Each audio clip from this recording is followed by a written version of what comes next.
ये जो बजरंग दल वाला मामला है, वो कह रहे हुँ, थे कि बजरंग दल की स्थापना क्यों हुई? नारायण दत्त तिवारी की सरकार के समय का वो हवाला दे रहे थे।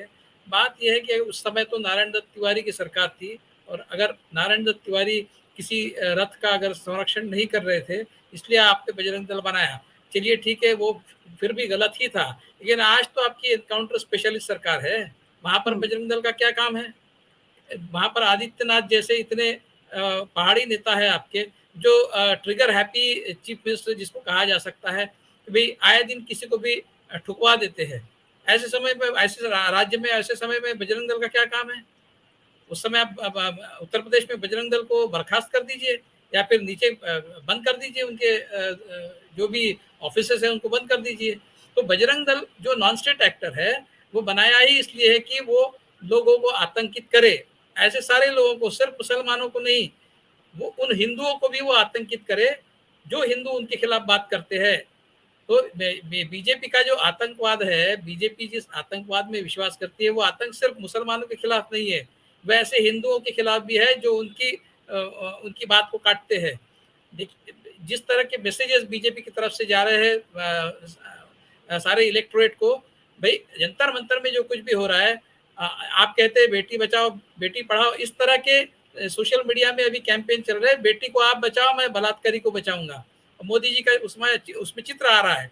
तो बीजेपी को समझ में नहीं आ रहा है कि वो कहाँ गलत हो रहे हैं। वो जिस तरह से एक नेगेटिव नैरेटिव उनका बन रहा है, जिस तरह से वो महाराष्ट्र और दिल्ली के राज्यपाल जो है उनके बारे में सवाल उठाए गए सुप्रीम कोर्ट में, जिस तरह से महाराष्ट्र की सरकार गिराई गई, ये सारे जो काम बीजेपी करती है उसका एक बहुत ही निगेटिव परसेप्शन। चंडीगढ़ में नर्सिंग इंस्टीट्यूट में हॉस्टल के स्टूडेंट्स को 7 दिन हुँ, तक हॉस्टल से बाहर नहीं निकलना है आपको, इसलिए कि आपने मोदी जी की मन की बात का प्रोग्राम नहीं सुना। ये आतंकवाद है और इस आतंकवाद का जवाब, इस आतंकवाद का परिणाम बीजेपी को भुगतना होगा। उन उन जो हॉस्टल में रहने वाले जो स्टूडेंट्स हैं, वो स्टूडेंट्स और उनके परिवार वाले जो है वो तुरंत बीजेपी के खिलाफ हो गए होंगे। बीजेपी को पता नहीं है कि किस तरह से वो अपने ही लोगों को अपने खिलाफ करवा रही है। ये जो इस मुगालते में, इस भ्रांति में बीजेपी जब जल्द से जल्द निकल जाए तो उनके लिए अच्छा है। रहा सवाल कर्नाटक का, तो 2-3 बातें स्पष्ट है। कांग्रेस मरी नहीं है, कांग्रेस जिंदा है और बहुत ताकत के साथ जिंदा है, और बीजेपी जो है अपराजय नहीं है, ये स्पष्ट हुआ है। और नीरेन जी ने जो बात कही, मैं समझता हूँ कि उसमें थोड़ा सा और फाइन प्रिंट पढ़ने की जरूरत है। अगर जेडीएस से कुछ मत बीजेपी की तरफ भी गए हैं तो बीजेपी से बहुत सारे मत कांग्रेस की तरफ भी गए हैं।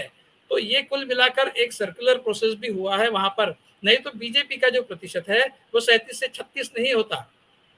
तो बजरंग बली का उपयोग करने के बावजूद भी अगर बीजेपी का प्रतिशत उतना ही बचा है और उससे कम हुआ है, इसका मतलब बीजेपी का जो कम्युनल एजेंडा है उसका शेल्फ लाइफ खत्म होते आ रहा है। लेकिन बीजेपी के पास अभी कोई रास्ता नहीं बचा है। उनको ये अगर समझ में भी आ गया होगा कि आप उनका जो फिरका परस्ती का जो एजेंडा है उसका अभी कोई उनको उपयोग बहुत ज्यादा नहीं होने वाला, ये अगर उनको समझ में भी आ गया है तो भी वो उस रास्ते से अभी वापस उल्टा नहीं आ सकते। सत्य हिंदी का ऐप डाउनलोड करें गूगल प्ले स्टोर पर।